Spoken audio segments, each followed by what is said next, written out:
long aiming. He's already spotted. Beautiful, absolutely beautiful cupola shot into the VZ right there. And huge shot once again. 669 shot into the STB, and there's still 4000 HP remaining in the team. Is he going to be able to farm all that juicy HP now? Trying to flank around, and jaeckefa realizes this really fast as he actually pushes towards him. jaeckefa already lost HE, and guys, this is probably the craziest replay I've ever seen in my life in ranked battles, and with a TD. So guys, my good friend jaeckefa sent me this WZ113GFT, the tier 10 Chinese 3 replay, and is playing on Wargaming in ranked battles. Honestly guys, not many TDs are good in ranked battles, but this replay is so insane, you will see. So this tank doesn't really have any gun depression, and he's going to be sniping a little bit from the back, but guys, this is going to get really aggressive really soon. So he takes the C0 position, and the enemy already starts popping up on the ridge line opposite of him. The VZ and the STB are going to be the prime targets for here now. Let's see. The first shot, long aiming, he's already spotted. Beautiful, absolutely beautiful cupola shot into the VZ right there. Let's see if he can get the VZ again. He has a side turret. Once again, man. Huge, meaty 882 shot into the VZ's turret. Already packing up 1700 damage. Absolutely insane. Let's see if this VZ is gonna peak there. Oh my god. 766 damage right into the cupola of the WZ. Already at 2.4k damage, guys, and there is still 16,000 HP that he can farm. Now the VZ and the other VZ actually pull back a little bit, and also the APR has taken the other side on the 1-2 line. Now jaeckefa has to push up a little bit. He's actually running turbo, vents, and a rammer on his tank, as you could see in the intro. This setup basically allows him to move into quick positions very fast, and also pack a huge punch with the gun with absolutely insane DPM. And this tank also has really good heat penetration of 400 almost, and also really good AP rounds and insanely good HE rounds as well, as you guys are going to see later. Now we actually pushed up a little bit further here, and the WZ gets picked up, and the VZ is to the side. He's also going to get killed really soon, but the 268 also gets spotted. Let's see. Unfortunately, that's a bounce right there. We do not connect the shot. There is still a lot of guys in front of jaeckefa right here, and he can actually push them really soon if his team also comes to cover him. Now the 268 gives his side once again 635 damage into the side of the 268. As the VZ gets picked up to the side, and now the EBR has completely flanked his team on the A line. This is really not looking good for him because his team is completely surrounded from all angles. The friendly VZ dies on the F5 position in the middle, which is highly likely. His team is going to be forced into a forest camp. jaeckefa is waiting here very patiently, and maybe trying to get his friends to push with him along the 8-9 line into the enemy's camp positions. The WZ actually joins him in his conquest of Wargaming. So does the Kranwagen, and he can probably just go now and push the S-Conk and the 268V4 that is right in front of him. The STB gets spotted in the corner. That guy is going to be really hard to dig out from that position. It's really good if you're trying to farm some good rank damage on the guys that are pushing here. But the S-Conk already starts speaking, and guys, he's going to regret this. He's going to so regret this. First meaty shot into his turret ring for 870. Huge already coming in from STB bounce. Let's see how much damage he can do. The 268 is trying to peek. He does not really get the angle on those three guys. But the S-Conk is also trying to snipe for his cupola. Beautiful bounce right there. 268 peaks. Once again, man, 767 guys. He's already on 4.7k damage. Still has most of his hit points, and therefore is probably going to be able to carry this game for his team. Now let's see. The S-Conk is now just a one shot, and so is the 268V4, but the STB is still going to be a problem. And jaeckefa, beautiful shot once again into the 268, picking up his first kill. 5.3 thousand damage, guys. Now the WZ actually pushes for the S-Conk. Hopefully he's going to kill him, and then jaeckefa can deal with the STB then. We're sitting in the corner. Nice. The WZ picks up the S-Conk, and now jaeckefa literally has a freebie on the STB, and he can just push him, he can ram him.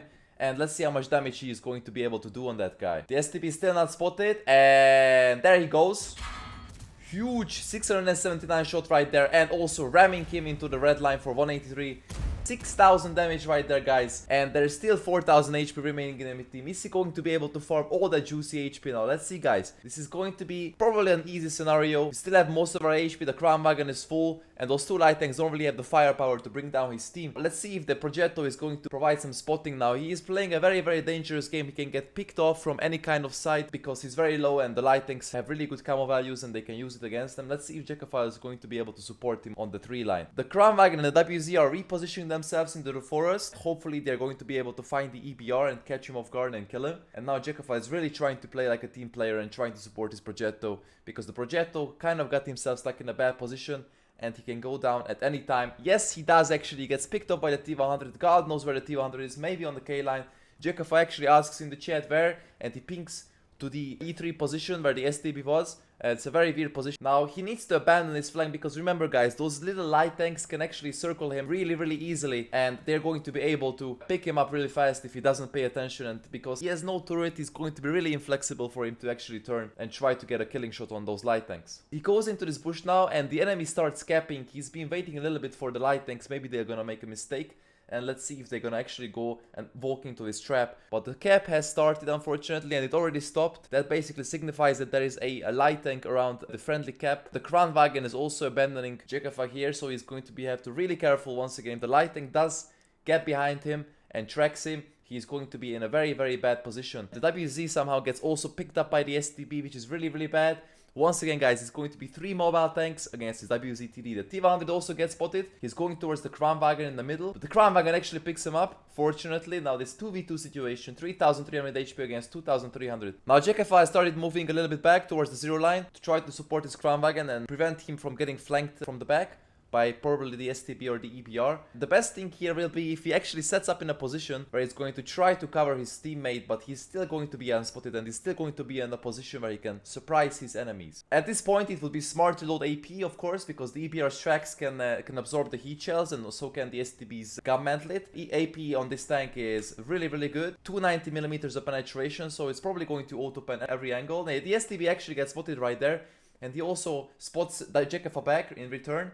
And let's see if he can get a shot on the STB. It's going to be in the open, but he has to watch out also for the EBR, because for some reason this Kranwagen is completely getting outplayed by that EBR. And let's see if he can hit that shot. Now he's behind the building right there, and he's trying to get away. jaeckefa is actually using the really good commander view, and let's off a snapshot. I'm not sure if that's going to hit. We'll check at the late game. But now the situation is getting more and more dire as the Kranwagen has lost most of his HP. Now he's down to a 1-shot. And this is going to be a really hard situation for jaeckefa to win once the Kranwagen goes down to either the EBR or the STB. Now he sets up in his bush once again. Maybe waiting for an aggressive EBR play on towards the Kranwagen. And the EBR actually does get spotted. He does a small circle, but he does not commit and doesn't take the shot on the Kranwagen. Probably didn't have an angle there. The STB still unspotted. He's probably going to flank and try to go the same way. He actually gets spotted right there. And huge shot once again. 669 shot into the STB.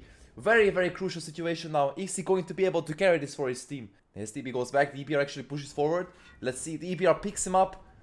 Very unlucky shot for him. Very unlucky shot. And now this is going to be very hard to win, guys. 2k damage, he basically needs 3 shots. If he sets the EBR on fire with a HE round, this could be much better. And he basically has still a lot of HP, and the EBR is going to be a very hard target for him to kill. He's trying to flank around, and jaeckefa realizes this really fast, and he already turns. His tank actually turns pretty fast, so it's gonna be that hard to catch the EBR. But the EBR has to make a mistake, and he has to expose as he actually pushes towards him. jaeckefa already lost HE, and huge 1186 damage right into the EBR side. Unfortunately taking a shot in return, and now he has to hack the red line, otherwise the enemies are going to have a really easy chance of them trying to flank him. Very nice pickup right there, and the STB remains with 764 HP. And can we get him in a 1-shot? Can we get him in a single shot? Let's see if the high roll is going to come, and aims, shoots. Oh, unlucky, very unlucky. 664 shot. But he bounces the STB shot. Let's see if the STB is going to be able to kill him. Unfortunate Amore coming in, and this is going to be really dire. This is so sad. This is the saddest thing I've ever seen, guys. He would have deserved that kill. He would have put himself up to 9000 damage, guys. And the Amore came in also. There was 2 low rolls on the STB. The first shot was 600 and the second one was also 600. Unfortunately, if he would have high rolled or just rolled to his alpha damage, he could have picked up the STB. Very nice replay nevertheless. Huge replay. Thank you so much, jaeckefa, for giving me this replay, and I hope you guys enjoyed.